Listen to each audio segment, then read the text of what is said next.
হরে কৃষ্ণ। অজ্ঞানং তিমিরান্ধস্য জ্ঞানাঞ্জনশলাকয়া চক্ষুरुन्मीलितं येन তস্मै শ্রীগুরবে নমঃ। মুখং করোতি বাচালং পঙ্গুং লঙ্ঘয়তে গিরিযৎকৃপাতমহং বন্দে শ্রীগুরুদিনতারিণং। বাঞ্ছাকল্পতরুভ্যশ্চ কৃপা সিন্ধুভ্য এব চ পতিতানাং পাবনেভ্যো বৈষ্ণবেভ্যো নমো নমঃ।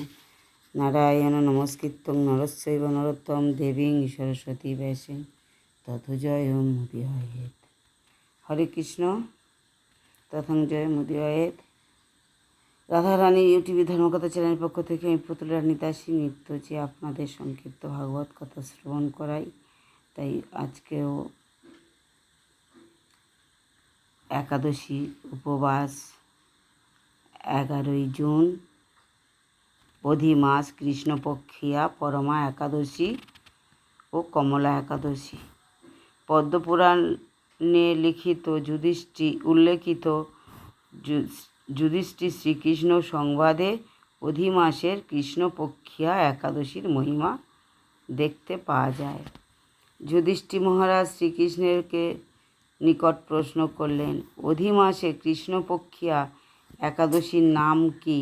ব্রতের বিধান বা কি? শ্রীকৃষ্ণ বললেন, হে যুধিষ্ঠির, মানবের ভক্তিমুক্তি প্রদাতা এই পবিত্র একাদশীর নাম পরমা একাদশী অথবা কমলা একাদশী। তোমার প্রতি স্নেহবশত অশেষ মহিমাযুক্ত পুরুষোত্তম মাসের কৃষ্ণপক্ষে একাদশীর মহিমা বলছি।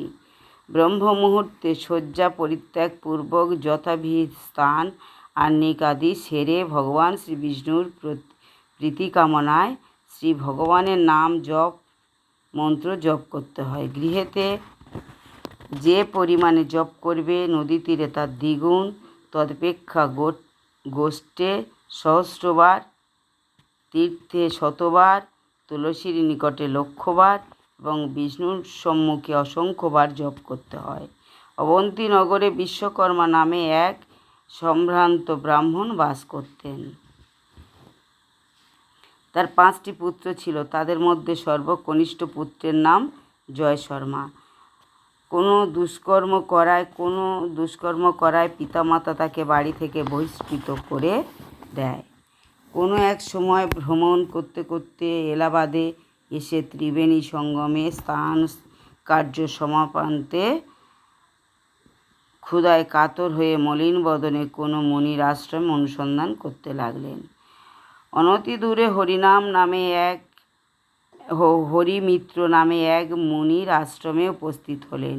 সেদিন আবার এই একাদশী তিথি। অনেক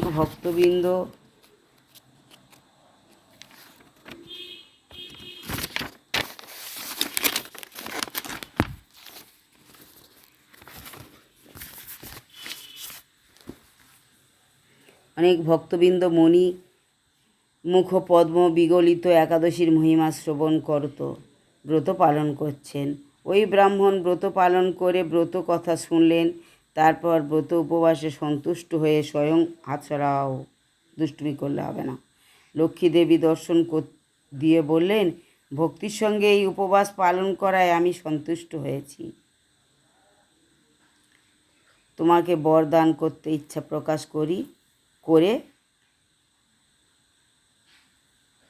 প্রকাশ করে আমি এসেছি। আমার নাম লক্ষ্মী। আমি পরম দয়ালু নারায়ণ কৃত্তিক প্রেরিত বৈকুণ্ঠ থেকে এসেছি। এই ব্রত অনুষ্ঠানে তোমার অধীনা হয়েছি। তোমার বংশে শ্রেষ্ঠ ব্রাহ্মণগণ জন্মগ্রহণ করবে। আমি সত্যিই বলছি, আমার নাম লক্ষ্মী। ব্রাহ্মণ বললেন, হে কমলে, সত্যিই যদি আমার প্রতি প্রসন্ন হয়ে বর দিতে চান তবে এই ব্রত কথা ভালো রূপে বর্ণন করলে আরও দ্বিজগণ এই ব্রত কথায় প্রবৃত্তি লাভ করতে পারবে। এই ব্রতে ভগবান শ্রী নারায়ণের কে ভক্তিভাবে পূজা করতে হয়। নিরাহারে অবস্থানপূর্বক পরদিন দ্বাদশীতে পুণ্ডরীকাক্ষের পূজা নৈবেদ্যান্তে প্রসাদান্ন দ্বারা পালন করতে হয়। শ্রীকৃষ্ণ বললেন, লক্ষ্মীদেবী বর প্রদান করে অন্তর্হিতা হলেন। অনন্তর সেই বিপ্র ধনশালী হয়ে সুখে হরিভজন স্মরণ করে দেহান্তে ভগবদ্ধামে গমন করেন। কমলার আশীর্বাদে ব্রাহ্মণ ধন্য হয়েছিল, তাই এই একাদশীকে কমলা একাদশী বলা হয়। আবার ভগবান শ্রীকৃষ্ণ মহারাজ যুধিষ্ঠিরকে এমন এক মনোরম কাহিনী বলেছেন,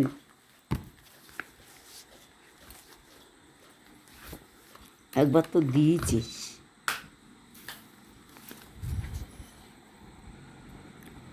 একদা কাপিল্য নগরে সুমেধা নামে এক ধার্মিক ব্রাহ্মণ বাস করতেন। পবিত্র নাম্নী তার এক প্রতিব্রতা সহধর্মিণী ছিল, কিন্তু কোনো পাপ কার্যের জন্য তারা এত দরিদ্র হলো যে অন্নবস্ত্র পর্যন্ত তাদের জোটেনি। এর মধ্যে দিয়ে যদিও কখনো অতিথি আসে, তখন নিজেরা না খেয়ে যতটুকু সম্ভব অতিথি সংস্কার করতেন। ব্রাহ্মণের স্ত্রীর মনে একটুও দুঃখ ছিল না। একদিন ব্রাহ্মণীকে বলছেন, হে ব্রাহ্মণী, আমি কিছু ধনের প্রত্যাশী হয়ে বিদেশ যাত্রা করতে চাই। বুদ্ধিমান ব্যক্তি উদ্যম উৎসাহকে ভঙ্গ করে না, সামর্থ্যকে অবহেলা করা উচিত নয়। তখন ব্রাহ্মণী বললেন, হে স্বামীন, আপনার চেয়ে অধিক বিদ্বান আমি নই, তবে এতটুকু জানি, বিদ্যা ধন দরিদ্রতা সর্বত্রই পূর্বজন্মার্জিত ফল। পূর্বজন্মে কোনো ফল না থাকলে বর্তমানে কি কেউ সুখে থাকতে পারে? আমরা ধন সম্পদ অনেক পেয়েছিলাম, কিন্তু কাউকে অন্নদান করিনি, তাই আমাদের অন্ন জুটছে না। হে প্রতিদেবতা, তুমি ধনের জন্য অন্যত্র গেলে আমাকে লোকে দুর্ভাগা বলে নিন্দা করবে। এতে তুমি এখানে থেকে যা লাভ করো ওতেই আমি সন্তুষ্ট হই। প্রতিব্রতার কথা শুনে ব্রাহ্মণ দেশে রয়ে গেলেন। একদিন তাদের ভগ্ন কুঠিরে কৌণ্ডিল্য মুনি এলেন। পরম শ্রদ্ধা সহকারে পাদ্য অর্ঘ্য দ্বারা উভয়ে মুনিকে প্রণাম করে সত্রিক বিধিপূর্বক ভোজন করালেন। ব্রাহ্মণী জিজ্ঞাসা করলেন, হে মহামুনে, কিসে দরিদ্রতা নাশ হয়? এমন কোনো উত্তম ব্রতের কথা বলুন, যাতে পাপ দুঃখ দরিদ্রতা দূর হয় এবং ভগবানে ভক্তির উদয় হয়। তখন কৌণ্ডিন্য মুনি বললেন, মল মাসে অধি মাসে কৃষ্ণপক্ষিয়া একাদশী ব্রত ভক্তি মুক্তি প্রদায়িনী, সর্বপাপ বিনাশিনী, সর্বদুঃখ দায়িনী, সুখদায়িনী, সর্বসুখদায়িনী এবং ভগবানের অতি প্রিয়তমা তিথি। প্রথমে কুবের এই ব্রত পালন করে শঙ্করের নিকট হতে ধন পেয়েছিলেন। পুত্র বিক্রয়ের পর রাজা হরিশ্চন্দ্র এই ব্রত করে স্ত্রী ও রাজ্য ফিরে পেয়েছিলেন। এই জন্য তুমি ও তোমার স্বামী এই ব্রত পালন করো, তদ্দ্বারা ভক্তি মুক্তি ধন সম্পদ ও ভগবানে ভক্তি লাভ হবে। এই একাদশী নাম পরমা একাদশী। তারা উভয়ে একাদশী ব্রত পালন করে পরম সুখে ভগবদ্ধামে বাস করেছিলেন।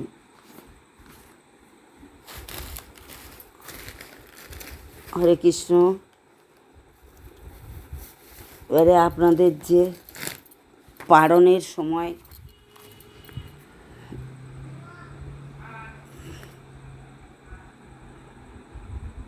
কমলা একাদশী, আজ বৃহস্পতিবার, পরদিন দিবসে শুক্রবার হচ্ছে কি বৃহস্পতিবার কমলা একাদশীর উপবাস, শুক্রবার পূর্বাহ থেকে 9টা 23-এর মধ্যে একাদশী পালন।